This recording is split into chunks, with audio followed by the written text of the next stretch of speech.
Hi, yes. My name is Jonathan Kaplan. I work at an environmental group called the Natural Resources Defense Council.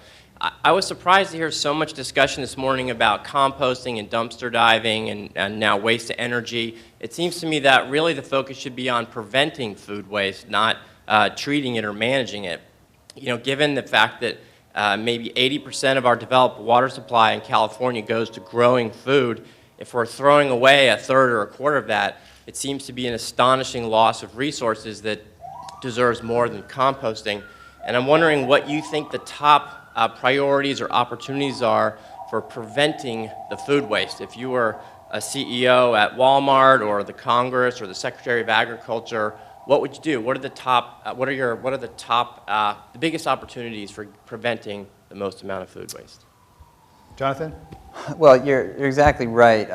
Reduction is the word in this game here, and it should take priority over what we do with that waste. The problem there is that to reduce waste, you have to prompt behavior change, so it's more difficult than just composting it or creating energy from that waste, but not impossible. So what we need to do is convince the public that it's a behavior that is worth changing. And my dream scenario to reduce the amount of waste would be to ban it from landfills. So ban organics from landfills, and I think that would have a ripple effect throughout the food chain. Michael, you were involved in the City of San Francisco sustainability efforts, and San Francisco went through some heat before when we had to mandate composting, and there's the trash police and that sort of thing. Is that viable? Well, I think it ties to a couple of things. I think it ties to markets. I think it ties to oil.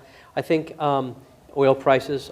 I think as we redefine what is seen as waste, I think it is viable. I think people are thinking right now about how do we save money in this economy? How do we get smart about how we utilize our money? I mean, look at the Congress right now. That's a potent conversation. But I think Jonathan's question is important, and I'd like to make a comment on that. Sure. I think that part of what goes on, if you look at grocery store waste, you know, the shrink that happens in grocery stores or the shrink that happens in people's homes. Those are two. Shrink is a word for waste. What's not actually used. So those are two leverage points, or two places where you could work on the problem.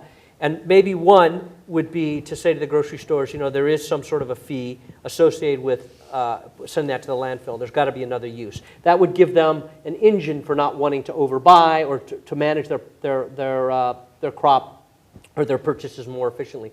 The other is in households, because I know I'm guilty of this. I go to the farmer's market every weekend. I buy a bunch of food because it looks so beautiful, and then I end up not using it all. If I was just to have some opportunity for preserving those foods, or learning how to preserve them, or preserving with others in my community, you know, some of that food could be saved.